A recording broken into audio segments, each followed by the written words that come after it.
আসসালামু আলাইকুম প্রিয় দর্শক, কেমন আছেন সবাই? আশা করছি সবাই অনেক বেশি ভালো আছেন। আজকের পর্বে করে দেখাবো অনেক মজার একটা রেসিপি। আজকের পর্বে আমি পুঁই শাক দিয়ে কচুরমুখী দিয়ে রান্না করে দেখাবো একদম নতুনভাবে। আশা করছি আজকের রেসিপি আপনাদের অনেক বেশি ভালো লাগবে। তো এখানে আমি পুঁই শাক আর কচুরমুখী কেটে রেখেছি। কচুরমুখীটা একটু মোটা আর একটু পাতলা, দেখতেই পাচ্ছেন কীভাবে কেটেছি। আর পুঁই শাকটা এখানে বেছে ধুয়ে একদম পরিষ্কার করে রেখেছি। আর এখানে ছোট যে ট্যাংরা মাছটা আছে সেটা নিয়েছি। তো আগে প্রথমে মাছটা একটু রান্না করে নেব। এখানে হলুদের গুঁড়া, মরিচের গুঁড়া, লবণ, একটু আদা রসুন বাটা আর সামান্য পেঁয়াজ আর সরিষার তেল দিয়ে ভালো করে মেখে মাছটা আগে আলাদাভাবে আমি রান্না করে নিব। তো পুরো রান্নাটা একটু অন্যরকম করে করেছি। আশা করছি আজকের রান্না আপনাদের অনেক বেশি ভালো লাগবে। তো খুব সামান্য একটু পানি দিয়েছি। এই পানিতেই এই মাছটা একদম শুকনো করা পর্যন্ত রান্না করে নিব। তো এখানে আমি অপর পাশে যে কচুরমুখী আছে সেটা প্রথমে দিয়ে নিলাম। তো এখানে পেঁয়াজ দিয়েছি ৩টার মতো কেটে। এখানে বেশ কিছু কাঁচামরিচ দিয়ে, তো কাঁচামরিচ এখানে সবগুলো দিয়ে দিলাম। এখানে ১ চামচের মতো হলুদের গুঁড়া আর ১ চামচের মতো এখানে লাল মরিচের গুঁড়া দিয়েছি। আদা রসুন বাটা, লবণ, জিরা বাটা সহ এখানে দিয়েছি। জিরাটা আমি বেটে দিয়েছি, আবার একদম আস্ত জিরাটাও দিয়েছি। তো এই সবগুলো উপকরণ এখন এই সরিষার তেলটা দিয়ে খুব ভালোভাবে মেখে নেব। তো এই রান্নাটা আজকে হাতে মেখে করব। তো দেখতেই পাবেন যে খুব মজা করে আমি এটা রেসিপিটা রান্না করেছি। তো এই সবগুলো উপকরণ মিলে কচুরমুখীর সাথে খুব ভালোভাবে ডলে মেখে নিচ্ছি। তো এই কচুরমুখীটা দিয়ে সবগুলো খুব সুন্দর করে একটু মেখে এরকম করে নিচ্ছি হাতের সাহায্যে।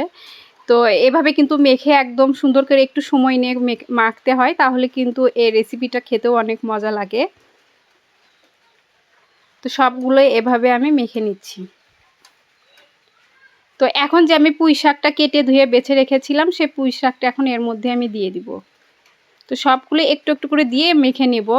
তো অনেকেই আছে হয়তো ভয় পাবেন যে এতগুলো শাক কীভাবে হবে, কিন্তু আমি যখন এই শাকের সাথে কচুরমুখীটা মেখে নেবেন, দেখবেন আস্তে আস্তে শাকটা নেতিয়ে আসবে। তো খুব আলতোভাবে একটু সময় নিয়ে এই কাজটা করবেন। তো নিচ থেকে ওপরে, এই সাইড থেকে ওপরে সব একদম সমান করে এই কচুরমুখী দিয়ে পুঁই শাকটা আমি খুব সুন্দর করে মেখে নিচ্ছি। তো আমার শাকটা কিন্তু একবারে এই কচুরমুখীর সাথে মিশে গেছে। তো একটু সময় নিয়ে করলে কিন্তু ঠিক এই রকমই হয়ে যাবে।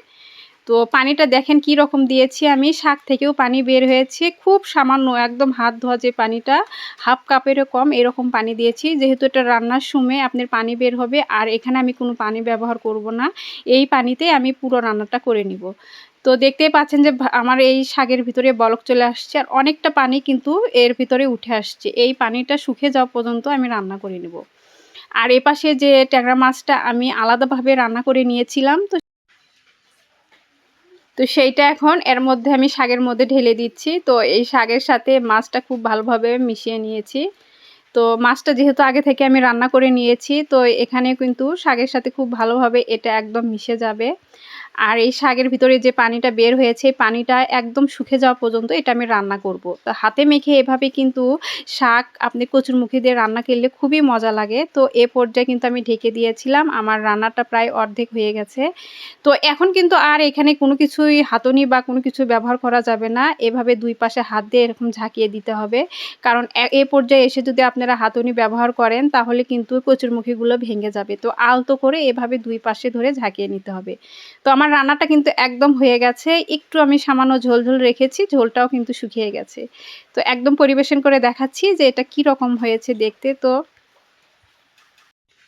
তো আশা করছি আজকের এই কচুরমুখী পুঁই শাকের রেসিপি আপনাদের অনেক বেশি ভালো লেগেছে। ভালো লাগলে অবশ্যই চ্যানেলটি সাবস্ক্রাইব করবেন, লাইক, কমেন্ট, শেয়ার করবেন। আল্লাহ হাফেজ।